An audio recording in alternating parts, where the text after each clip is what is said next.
Who's your favorite general manager in the game? At the moment, my favorite general manager is Brett Veach. I think that he's done a great job, and honestly, I think that he's going to potentially do what I hoped my Packers would do, which is maximize the all-time quarterback talent in Patrick Mahomes.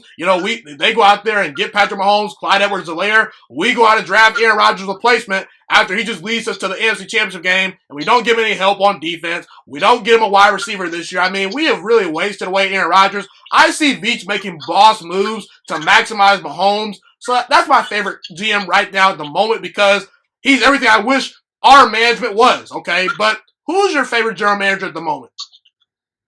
So this is also going to come to a surprise to you, I think.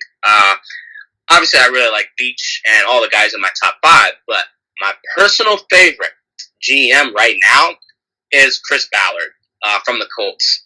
And this really started when I first watched the Colts documentary on their draft thing. If you know what I'm talking about, it was great. If you haven't watched it and you're listening, go out and look up With the Next Pick. It's like a 5-episode series on YouTube. It's like a total of 40 minutes. It won't take long at all, but it is very well done. It tracks the Colts' progress throughout their scouting stuff and the draft. And I just love Ballard on there. He is my favorite GM. I really believe in what he's doing.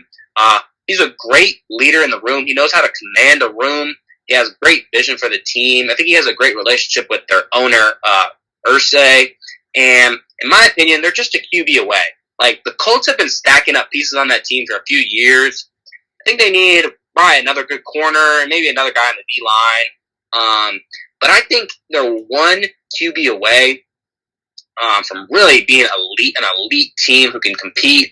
If I had to give one general manager to trust to build a team from the bottom, if my team was the worst in the league, I am hiring Chris Ballard.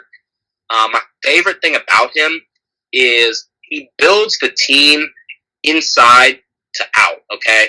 So he builds the trenches first. The Colts O-line is undoubtedly one of the best in the league.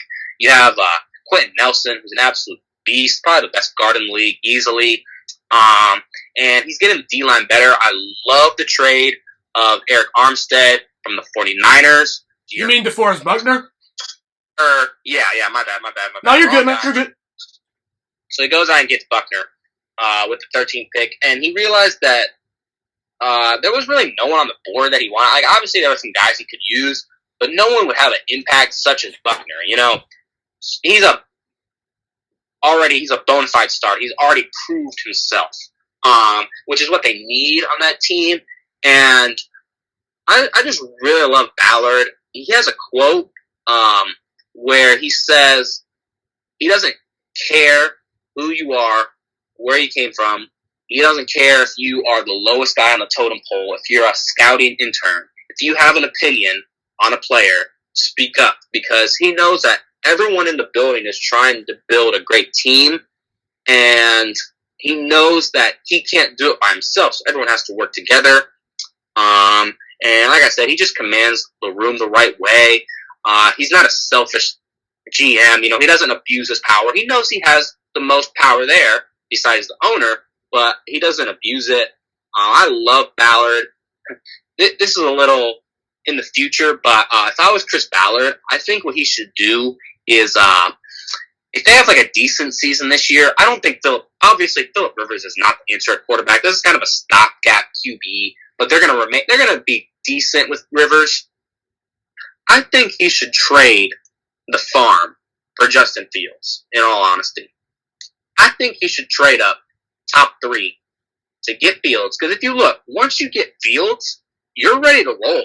They don't really need a whole lot more on that team besides the corner and another D lineman, like I said, but you can get those guys through free agency or later in the draft. I think he should make a bold move. I think he's building the team first, and then I think he's going to try and be more aggressive like he did with Buckner. And obviously, I don't think he will trade up for Field, but I think he's capable of doing it. So, yeah, I definitely have to go with Ballard. I like him a lot. I like his vision. Definitely a guy who I would love to work for. I will definitely be applying for any internships the Colts have in their scouting department when the time comes. So, lastly, I guess we'll just talk about what he did this year. He doesn't have a first-round pick, but he has 2 seconds, and he goes out and gets Michael Pittman from USC and Jonathan Taylor. I mean, those are 2 explosive guys. He knew the offense needed to get more explosive. So he went out and got 2 starters in the second round who are really going to contribute and might be all pros. I mean, it's just great what he's doing in Indianapolis, and I'm really excited to see what he does in the future, and I'll definitely be keeping my eye out for them. No doubt. I think the Colts had a very good draft. Jonathan Taylor was my running back number 1. I don't care what anyone says. He was the best running back in the draft. I don't care what anyone says. Like I said, Pittman was a great pick, but you mentioned quarterback. Keep your eye on Jacob Eason. Jacob Eason was a huge steal. Definitely agree on that. He could be the quarterback in the future. You mentioned they're a quarterback away. Maybe Eason is the guy. We shall see. Well, man, it was good talking to you. It was great catching up with you, talking some sports, anything else you want to plug in or, talk about or say before you exit the juice alert? Not too much. Just everyone be safe out there. The world really is crazy in 2020. It seems like every day there's something new. We're not even sure if we're going to have a football season. NFL is looking optimistic. I'd say pretty optimistic. College football, who knows, man? Really, who knows? I pray there's a season, but it's really up in the air right now. So, wear your mask, everyone. Be safe, and try and finish out 2020 strong. Well said by my good friend Joe Discher. I'll put this out to you guys, and yeah, appreciate you, Joe, for coming on the show, man. Thanks, man, for having me. It was a blast. No doubt. Thank you so much for watching this video today. Please also note that the Juice Alert Sports Podcast is not just a YouTube channel. It is available on all podcasting platforms, including Spotify, Google Podcasts, iTunes, and Apple Podcasts. Also, if you enjoyed this video, be sure to like, comment, subscribe, and share this content with all your friends. This podcast is my favorite thing in the entire world right now. It is my passion. And I want more people to listen to this podcast. I really want this podcast to grow. Also, a fun fact about me is that I want to go into the sports broadcasting and media world once I graduate from the University of Toledo, a college in Northern Ohio. I am looking to become one of the next great sports broadcasters and analysts out in the world. And I potentially would like to start my own network if this podcast really truly grows. Or if I fall short of that goal, I would love to work for a big-time network like ESPN or Fox Sports 1. I am open to all networks. So if you believe in my dreams and you see or hear my passion through the screen, be sure to tell all your friends about the Juice Alert Sports Podcast. Stay motivated, you guys. Have a God-blessed day, and I'm out.